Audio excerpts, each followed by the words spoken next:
What's up guys, it's Zero bringing you another Call of Duty Ghost gameplay commentary. And first off, I'm going to apologize for the vid quality here. This is actually PS4 gameplay, which I got by uploading from my PS4 to Facebook, then downloading from Facebook, and then editing, commentating over, and then re-rendering, and then uploading to YouTube. So I realize the quality is not going to be all that good, because that's a hell of a process to have to go through just to get a gameplay. And you know, it's compressed probably twice, once by PS4 when it's recorded, then once by Facebook when it's uploaded. So what should be about a 500-600 meg file ends up being a 130 meg file when I download it from Facebook, so I apologize for the quality. I did order a HDMI splitter so that I'm able to get the raw 1080p feed, and that's supposed to be here tomorrow hopefully. So you should see a lot more PS4 gameplays coming up soon. But I wanted to continue talking about the evolution of a Call of Duty player. I believe when we left off I was talking about somebody watches YouTube and then tries rushing and then rages. And it's generally after that point that, you know, you realize, okay, I'm not doing as well as I want by sitting in one spot. I'm not doing as well as I want by rushing around like I see other people doing. So how do I get better? And that generally starts with an honest assessment of your skills. You know, you need to take a look at your skills, what you do well, what you need to improve on, and then start working on those.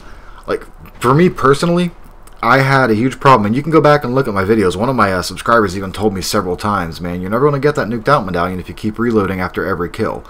And that was a major, major weakness in my game. You know, I would shoot 3 bullets out of an LMG and get a kill and then think, uh-oh, I mean, need the 3 bullets, time to go through this 6-second reload animation. So I've actually gotten a lot better at that, but it's something that has taken me a lot of work at. You know, several times I would have to start reloading and then I would reload cancel immediately, and how did I not see that guy there? You know, I am an amazing player, that's how. And I would have to reload cancel just to make sure that I didn't reload. You know, I didn't want to reward myself for the bad habit, so I would force myself to reload cancel and then wait for an appropriate time to reload. Until you can do that, until you can look at what you're doing, and until you can stop saying, oh, it's connection, or oh, it's overpowered guns, or oh, it's this, or oh, it's that, until you can look at what you did wrong and what you're doing wrong and then take active steps to improve that, then you're not really going to get better as a Call of Duty player. Now, once you realize what you're doing wrong and you start actually working on it, which I call the active improvement phase, then you start doing really well. I mean, once you shore up those holes in your game, once you quit making excuses about why you're doing bad. And I'm not saying that sometimes the excuses aren't valid. I've played in lobbies with horrible connections before, but even in those games where, you know, I have a horrible connection, I can still look back through that game and find mistakes that I made. And honestly, the active improvement phase is an ongoing process. Once you feel, you know what, that I'm as good as I can get at Call of Duty, there's no reason for me to try to improve anymore, that's it, you're done. There's always something you could do better, always something that you'll miss, always something that you could have done better if you would actually take an honest look at what you're doing. So don't ever feel like, oh, well, I don't need to improve anymore, I'm as good as I can get. You can always get better. Even the best players in the world can get better. You know, Complexity right now is basically considered the God Squad in Call of Duty. And one of the reasons that they're so damn good is that they'll watch their game film, both themselves and their opponents, and they'll think, oh, okay, well, look at what happened when we did this here. You know, that didn't work out for us. And then we tried that again here, and here, and it didn't work out for us. So we need to quit doing that. We need to come up with something different to do. And then they'll come up with a plan for what they should be doing, and then they'll follow that plan and implement it. You know, now, I realize we're not pro gamers, but, you know, if it helps them, then it's going to help us. So that's a major, major step, is once you get to that active improvement phase. Once you start the active improvement, you'll just see your game is really going to start taking off.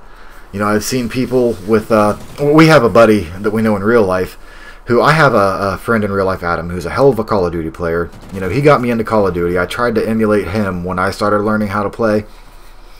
And, you know, we've both become pretty good players. And we've actually helped a couple of our other friends become better players, you know, by sitting there watching them play.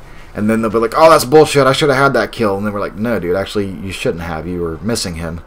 You know, you just kept firing and waiting for him to walk into your stream of bullets rather than adjust your aim and, you know, take your bullets to him. And things like that. So actively trying to improve. And if you can have somebody helping you, like watching you play and then telling you what you're doing wrong, or like you didn't get that kill because of this, or that happened because of this. I mean, that's a pretty big help. So the active improvement phase should always be ongoing. Now, generally the next phase that happens is, all right, we're almost done with our first Call of Duty. You know, they have about a 1-year lifespan. So there's going to be a new Call of Duty come out. When that new Call of Duty comes out, we think, well, man, I was, just use Black Ops and Ghost as an example. I was really good at Black Ops, so I should be really good at Ghost. Well, the first 2 weeks of Ghost, I had a 0.6 KD because I was playing Ghost like it was Black Ops. And the rage came back.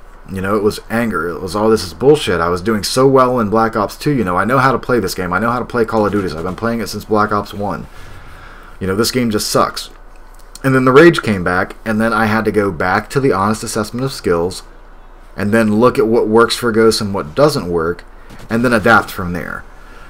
So once you get to the point where you're constantly assessing your skills, constantly trying to improve upon the things that you can improve on, that's when I think your evolution as a Call of Duty player is complete, and that's when I consider you to be a good Call of Duty player.